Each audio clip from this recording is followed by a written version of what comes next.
If the abuses were this bad under Obama when the Border Patrol described itself as constrained, imagine how it must be now under Trump, who vowed to unleash the agents to do their jobs, says the ACLU posting. The spin is in the headline too. The Border Patrol was monstrous under Obama. Imagine how bad it is under Trump. The post starts with a narrative about a 15-year-old illegal alien and her 2-year-old child. She said Customs and Border Protection, CBP agents threatened to rape and deport her if she didn't sign a voluntary deportation document. ACLU reported, if you assumed this abuse happened during the Trump administration, think again. Javier was threatened in 2009 by President Obama's Border Patrol, and her treatment was not an isolated incident.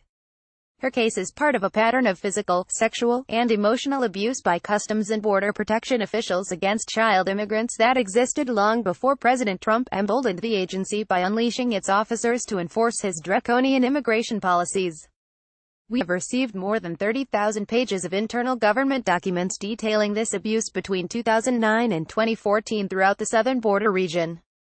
These records, obtained through an ACLU Freedom of Information Act request and subsequent litigation, offer a glimpse into an immigration enforcement system that had been plagued by brutality and lawlessness long before Trump was elected.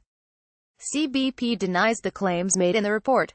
The stories cited by the ACLU come from a period when tens of thousands of migrants gave themselves up to border guards, while tens of thousands more migrants rushed past the guards into the United States. Obama triggered the rush by relaxing border rules and providing work permits to hundreds of thousands of migrants who said they were fleeing poverty and crime. The ACLU's anecdotes and courtroom claims, even if true, are a tiny percentage of interactions between border agents and migrants who have an incentive to tell stories which help them claim asylum, and from migrants who incentive to evade being caught. When left-wing National Public Radio, NPR, learned of the report, it also tried to spin an interview with one of the professors who helped produce it to reflect poorly on Trump. Lulu Garcia-Navarro, host of NPR's Weekend Edition Sunday, acknowledged the alleged abuse, reported mostly by minors, occurred from 2009 to 2014 under the Obama administration. Then she asked University of Chicago School of Law professor Claudia Flores to describe some of the report's findings. Sure, Flores said. There were a number of examples of physical abuse, children being punched in the head, kicked in the ribs, stun guns used on them, patrol vehicles running over children, verbal abuse, denial of medical attention to pregnant minors and some sexual abuse of girls by Border Patrol officers and ineffective sanitation in the cells and in the conditions the children were held.